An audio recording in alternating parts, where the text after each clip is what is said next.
Hello and welcome. अगला question है हमारे पास, what is the scope of power of court under the Hindu marriage act to bring about reconciliation between the parties to a proceeding. ये question हमारे पास RGS 1984 में पूछा गया है। इसमें जो है पूछा गया है कोर्ट की क्या पावर है कि वो रिकंसाइल कर सकते हैं पार्टीज को। इंट्रोडक्शन आंसर हम स्टार्ट करेंगे इंट्रोडक्शन से। इंट्रोडक्शन में आ गया कि जो हिंदू मैरिज एक्ट है वो सपोर्ट करती है रिकंसिलिएशन को, क्योंकि ये रिकॉग्नाइज करती है कि जो मैरिजेस हैं उनको एक फेयर चांस मिलना चाहिए और उनको रिकंसिडर किया जाना चाहिए। जो लॉ है ये भी कंसिडर करता है कि जो मेंटल, इमोशनल और जो फाइनेंशियल इन्वेस्टमेंट है जो दोनों पार्टीज ने एक दूसरे को दिया है, तो इसके चलते जो है रिकंसाइल होना चाहिए। इंट्रोडक्शन में बेसिकली हमने थोड़ा सा ये बताया है कि जो मैरिज है उसको फेयर चांस मिलनी चाहिए, और एक मैरिज में जो है फुली इन्वॉल्व होते हैं तो मेंटल, इमोशनल और फाइनेंशियल इन्वेस्टमेंट होता है दोनों पार्टीज का। तो इसको ध्यान में रखते हुए जो है दोनों पार्टीज की रिकंसिलिएशन कंसिडर की जाती है। प्रोविजन क्या है इसमें हमारे पास, सेक्शन 23 क्लोज 2 जो है हमारे पास हिंदू मैरिज एक्ट 1955 का, वो ले डाउन करता है कि बिफोर प्रोसीडिंग से पहले जो ग्रांट करने की है कोई भी रिलीफ, ये ड्यूटी है कोर्ट की कि जहाँ तक पॉसिबल हो सके वो एंड्योवर कोशिश करेंगे कि वो रिकंसिलिएशन करवा सके पार्टीज का। यहाँ पे ध्यान रखिए वर्ड शैल यूज हुआ है तो ये मैंडेटरी है कोर्ट के लिए। जो सेक्शन 9 है हमारे पास फैमिली कोर्ट्स एक्ट का, और जो सेक्शन 89 है ऑर्डर 32A है सिविल प्रोसीजर कोड का, वो इसको ऑब्लिगेटरी बनाते हैं कोर्ट के लिए कि वो एक फेयर चांस देंगे कंसिलिएटेड और जो negotiation settlement before adjudication is embarked upon, मतलब अपना फैसला सुनाने से पहले वो कंसिलिएशन को या फिर जो नेगोशिएटेड सेटलमेंट है जो हमारे पास मीडिएशंस में होता है उसको जो है एक फेयर चांस देंगे। पहले पार्टीज को वहाँ भेजेंगे और उसके बाद वहाँ से जब केस वापस आता है उसके बाद ही कोई जजमेंट पास करेंगे। हाउएवर इसका ये मतलब नहीं है कि जो कोर्ट है वो प्रोसीड नहीं कर सकता है बिना पहले एफर्ट्स किए रिकंसिलिएशन में। तो ये जो है ऐसा ज़रूरी नहीं है कि वो नहीं प्रोसीड कर सकता है, लेकिन ये जो है करना उनके लिए ज़रूरी होता है। ये मैंडेटरी है, आप यहाँ देख सकते हैं ये मैंडेटरी है, लेकिन ये मेयर फॉर्मेलिटी भी हो सकती है कोर्ट के लिए, वो प्रोसीड कर सकता है बिना मीडिएशन में भेजे। फिर आ गया हमारे पास पावर ऑफ कोर्ट। जो कोर्ट है उसके पास फॉलोइंग पावर है इसके रिगार्ड में।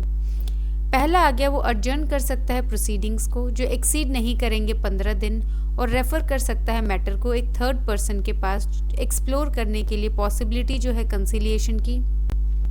ये है हमारे पास सेक्शन 23 क्लोज 2 जो रीड विद किया जाएगा section 23 close 3 Hindu marriage act 1955 के साथ। नेक्स्ट आ गया इसमें हमारे पास जो कोर्ट है वो रेफर करेगा डिस्प्यूट को आर्बिट्रेशन, कंसिलिएशन, मीडिएशन या जुडिशियल सेटलमेंट, और या फिर जो सेटलमेंट है थ्रू लोकसभा। यहाँ पे लोकसभा नहीं आएगा, यहाँ पे लोक अदालत आएगा हमारे पास। इसमें आ गया section 89 of code of civil procedure. तो यहाँ पे जो है हमारे पास जो थर्ड पार्टी या फिर जो out of the court settlement बोलते हैं इसको, कि आर्बिट्रेशन, कंसिलिएशन, एडीआर में जो है भेजे जाते हैं केसेस, ताकि दोनों पार्टीज वहाँ पे बैठ के और ओपनली एक दूसरे के साथ बात करें और कोई जो है समाधान पे पहुँच सके म्यूचुअली। तीसरा आ गया इसमें हमारे पास, इसमें जो पावर है कि वो इशू कर सकते हैं non bailable warrant in case जो हस्बैंड है वो अपीयर नहीं कर रहा है कोर्ट के सामने। केस लो है इसमें हमारे पास Jagraj Singh versus Birpal Kaur 2007 supreme court. Factual based question भी आ सकता है कि हस्बैंड अगर अपीयर नहीं कर रहा है तो नॉन बेलेबल वारंट्स इशू कर सकते हैं। आप आंसर येस होगा और उसका जो रीजन में आएगा वो हमारे पास जगराज सिंह की जजमेंट आएगी। अब कंक्लूजन में आ गया हमारे पास when reconciliation is not required, कब रिक्वायर्ड नहीं है। इसमें आ गया जो कोर्ट है वो अंडर कोई भी ड्यूटी नहीं है, कोई ड्यूटी नहीं है कोर्ट की कि वो इफेक्ट करे रिकंसिलिएशन उस केस में जहाँ पे पटिशन जो है डिवोर्स की वो फाइल की गई है, जो ग्राउंड है कन्वर्जन का, अनसाउंडनेस ऑफ माइंड, वनरल डिजीज है, या फिर रिनाउंस कर दिया है वर्ल्ड को, या फिर जो सिविल डेथ है वन ऑफ द पार्टीज की। तो ये हमारे पास 1, 2, 3, 4 एंड 5 जो हमारे पास ग्राउंड्स हैं, इनमें कोई भी रिकंसिलिएशन कोर्ट कंसिडर नहीं करेगा। मोस्टली रिकंसिलिएशन जो है क्रुएलिटी, डिजर्शन इन केसेस में किया जाता है जहाँ पे कोर्ट को लगता है कि हो सकता है, लाइकली है कि सेटलमेंट हो सकता है। बाकी जो है इस क्वेश्चन में 2-3 बातें ध्यान रखने वाली हैं। पहला यही कि हमने 10 मार्कर के हिसाब से किया है। काफ़ी कम कंटेंट है इस क्वेश्चन का, सिर्फ सेक्शन 23 को डिस्कस किया गया है। इसमें इससे ज़्यादा कंटेंट नहीं है और ना ही जो है पूछा जाता है ये क्वेश्चन बहुत सारे स्टेट्स में। ये सिर्फ राजस्थान में एक बार पूछा गया है, बट इन केस आपके स्टेट में आ रहा है तो आप थोड़ा सा इंट्रो में ध्यान रखिए क्या लिखना है। उसके बाद प्रोविज़न है हमारे पास जिसमें फैमिली कोर्ट्स एक्ट और सीपीसी के प्रोविज़न मेंशन करना। उसके बाद 3 पॉइंट्स में पावर मेंशन करनी है और कंक्लूड कर देना है।